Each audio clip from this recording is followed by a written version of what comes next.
મિત્રો સ્વાગત છે તમારું અમારી યુટ્યુબ ચેનલ ઓનલી ઇશ્યુની અંદર। મિત્રો આદ્રા નક્ષત્ર 2026 22 જૂનથી લઈને 5 જુલાઈ સુધી મિત્રો આ નક્ષત્ર ચાલવાનું છે। આ નક્ષત્રની અંદર સાર્વત્રિક વાવણી થાય તેવા વરસાદના યોગ બની રહ્યા છે, સાથે બંગાળની ખાડીની અંદર વાવાઝોડાને લઈને પણ યોગ બની રહ્યા છે। આ વર્ષે મિત્રો જોવા જઈએ તો આદ્રા નક્ષત્રનું વાહન ગધેડો છે। મિત્રો ખાસ કરીને જોવા જઈએ તો દર વર્ષે ભારતની અંદર, ગુજરાતની અંદર ખાસ કરીને જોવા જઈએ તો ચોમાસાની જે શરૂઆત છે એ આદ્રા નક્ષત્રમાં થતી હોય છે। આદ્રા નક્ષત્રથી ધીમે ધીમે ચોમાસું જામતું હોય છે અને જેને લઈને મિત્રો આદ્રા નક્ષત્રમાં વાવણી થાય તો આખું વર્ષ મિત્રો સારું થતું હોય છે, એટલે કે આદ્રા વર્ષે તો ખેડૂતો પાધરા। તો આજના વિડીયોમાં મિત્રો આપણે વિગતવાર માહિતી સાથે વાત કરવાના છે કે આદ્રા નક્ષત્રમાં કેવા વરસાદના સંયોગ છે, કઈ કઈ તારીખે વરસાદ પડશે, આ આદ્રા નક્ષત્રને લઈને કઈ કહેવતો છે, કયા જિલ્લામાં ખાસ કરીને વરસાદને લઈને આગાહી છે, વાહનને લઈને શું મોટા સંકેત મળી રહ્યા છે, તમામ માહિતી અને લાઈવ ડેટા પણ મિત્રો તમને બતાવશું કે ખાસ કરીને 22 તારીખથી લઈને 5 જુલાઈ સુધી કયા કયા જિલ્લામાં વરસાદ રહેવાનો છે। તો મિત્રો આ વિડીયોને અંત સુધી જોજો, તેમજ અમારી યુટ્યુબ ચેનલ ઓનલી ઇશ્યુ પર આપ નવા હો તો ચેનલને સબસ્ક્રાઈબ કરી દેજો, તેમજ મિત્રો વિડીયોને લાઈક કરી દેજો। તો આદ્રા નક્ષત્રની વાત કરીએ તો હિન્દુ જ્યોતિષ અને ભારતીય કૃષિ પંચાંગમાં વરસાદ અને ચોમાસાની શરૂઆતનું સૌથી મુખ્ય નક્ષત્ર હોય તો એ આદ્રા નક્ષત્ર છે। વાત કરીએ તો આગમન સામાન્ય રીતે દર વર્ષે 22 જૂને મિત્રો આદ્રા નક્ષત્રની અંદર સૂર્યનારાયણ ભગવાન પ્રવેશ કરે છે। જો લીપ વર્ષ હોય એટલે કે વર્ષ 266 દિવસનું હોય તો 21 જૂને મિત્રો ખાસ કરીને આદ્રા નક્ષત્ર આવતું હોય છે। ચોમાસાનું પ્રવેશ દ્વાર નક્ષત્ર માનવામાં આવે છે, આ નક્ષત્રને ચોમાસાનો દરવાજો માનવામાં આવે છે। આ સમયથી હવામાં ભેજનું પ્રમાણ વધે છે અને વાવણી લાયક વરસાદની શરૂઆત થાય છે। ખેતી અને વાવણીની વાત કરીએ તો આ નક્ષત્ર ખેડૂત માટે અનેક રીતે મહત્વનું છે।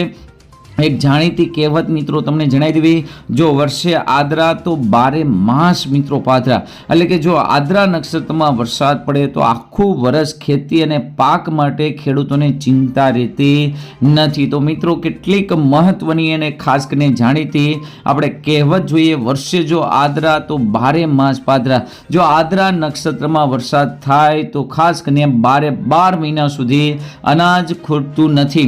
આદ્રાનો ઓવારો હાથીઓ તાણે, એટલે કે જો આદ્રા નક્ષત્રમાં જે પૂર આવ્યું હોય એવું હાથિયા નક્ષત્ર સિવાય બીજા કોઈ નક્ષત્રમાં પૂર આવતું નથી, એટલે કે આદ્રા નક્ષત્રની અંદર હાથિયા નક્ષત્રની જેમ કડાકા ભડાકા સાથે જોરદાર મિત્રો વરસાદ થતો હોય છે।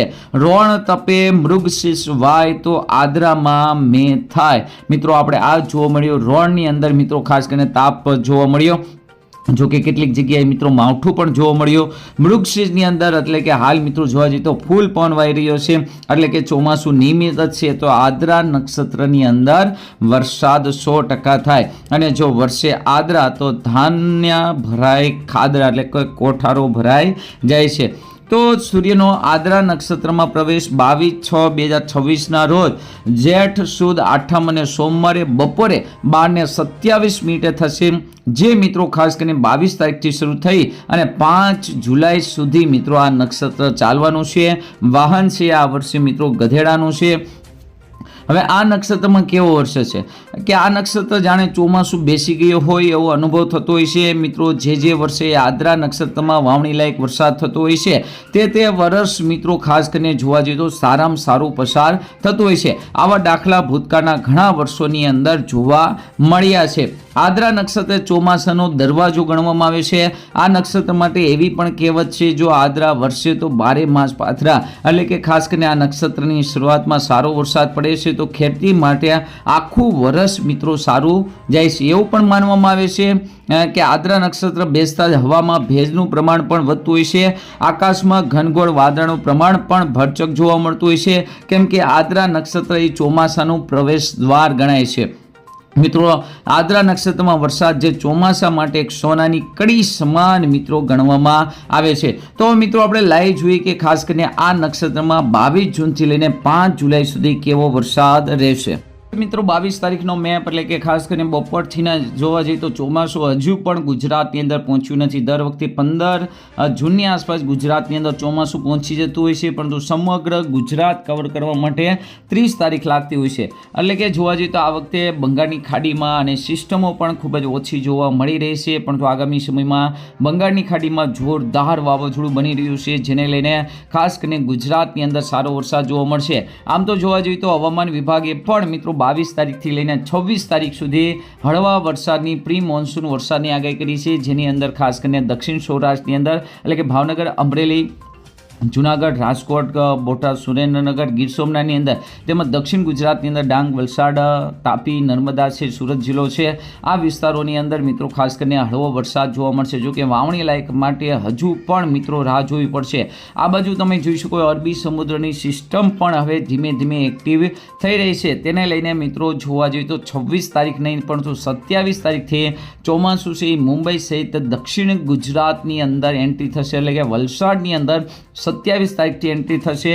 તો મિત્રો 1 તારીખની આસપાસથી બંગાળની ખાડીની અંદર વાવાઝોડું પણ બની રહ્યું છે કે આદ્રા નક્ષત્રની અંદર ગુજરાતની અંદર સારામાં સારો વરસાદ પડશે, જેની અંદર ખાસ કરીને અહીંયા તમને બતાવી દેવી 27 તારીખથી વાવણી લાયક સારો વરસાદની શરૂઆત થઈ જશે. અહીં તમે જોઈ શકો દક્ષિણ ગુજરાતમાં અને અમરેલીની અંદર, અહીંયા તમે જોઈ શકો સૌરાષ્ટ્રની અંદર ખૂબ જ ભારે વરસાદના સંકેત મળી રહ્યા છે. અહીં તમે જોઈ શકો છો. તો મિત્રો આ ખૂબ જ સારામાં સારો વરસાદ છે આદ્રા નક્ષત્રની અંદર જોવા મળી રહ્યો છે. 30 તારીખ છે, અહીંયા મિત્રો 1 તારીખ છે, જોઈ શકો છો. ખાસ કરીને સાર્વત્રિક અને 5 તારીખ સુધીની વાત છે. તો સાથે તમે એ પણ જોઈ શકો છો બંગાળની ખાડીની અંદર એક સિસ્ટમ બની ગઈ છે, અને જ્યારે બંગાળની ખાડીની અંદર સિસ્ટમ બનતી હોય છે એ સીધી મિત્રો ગુજરાત તરફ આવતી હોય છે, જેને લઈને ગુજરાત સહિત રાજસ્થાન, કચ્છ, પાટણની અંદર મિત્રો ખૂબ જ સારો વરસાદ જોવા મળતો હોય છે. એટલે કે આદ્રા નક્ષત્રની અંદર આમ તો જોવા જઈએ તો સમગ્ર ગુજરાતની અંદર સારામાં સારા વરસાદના યોગ બની રહ્યા છે. આદ્રા નક્ષત્ર પછી પણ મિત્રો આ વાવાઝોડું એક્ટિવ છે, અને આ વાવાઝોડાને કારણે ગુજરાતની અંદર ખૂબ જ સારામાં સારો વરસાદ છે જોવા મળવાનો છે. તો મિત્રો આજના વિડીયોમાં આટલું જ. આદ્રા નક્ષત્ર વિશે તમારું શું કહેવું છે? શું આદ્રા નક્ષત્રમાં વાવણી થઈ જશે? જરૂરથી અમને કોમેન્ટ કરજો. આજના વિડીયોમાં આટલું જ. અસ્તુ. જય હિન્દ, જય ભારત.